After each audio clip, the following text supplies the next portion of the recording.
أهلا بيكم في حلقة من شخصية مؤثرة مع مروة. ملك الترسو، وحش الشاشة، لقبين اشتهرت بيهم شخصية حلقتنا. بالتأكيد عرفتوه، فريد شوقي.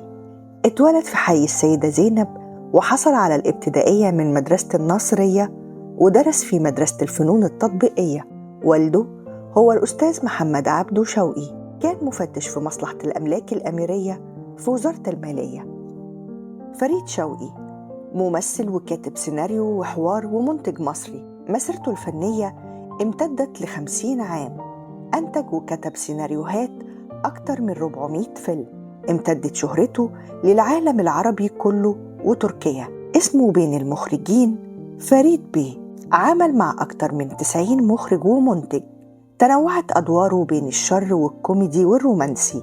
من أشهر الشخصيات اللي قدمها شخصية سلطان في فيلم جعلوني مجرما. اتعرض الفيلم عام 54. هو قصة حقيقية لواحد من أطفال الإصلاحية، واللي كان أخوه الضابط أحمد شوقي مشرف عليها.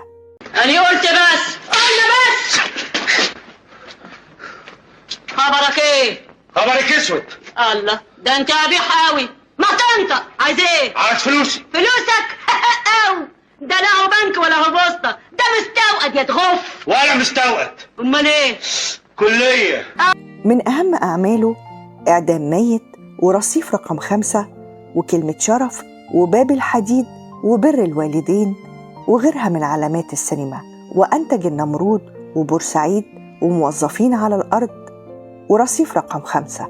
اتجوز فريد شوقي 5 مرات، أشهرهم الفنانة هدى سلطان. عندك. اسمعي، انت بتحبي حد تاني؟ ايه هو ده؟ لا تاني ولا اول. عادي. اتفضلي اقعدي.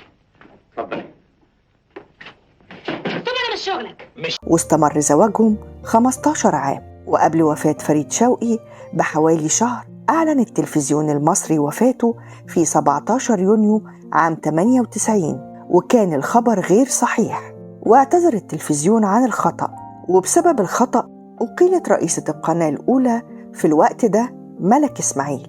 وأرسل التلفزيون كاميرا لعمل لقاء مع الفنان. وقتها قال الفنان للمذيعة يمكن دي البروفة الأولى للوفاة. وكان سبب انتشار الإشاعة عودة الفنان لمنزله في سيارة إسعاف بعد إجراء جراحة في ركبته. ورحل الفنان عن عالمنا في 27 يوليو 98، وترك بعده مكتبة عامرة بأعمال قدمها أو كتبها بنفسه. كنت معاكم أنا مروة صالح، وشخصية مؤثرة. استنوني في حلقة جديدة. لو عجبك الفيديو دوس لايك وشير.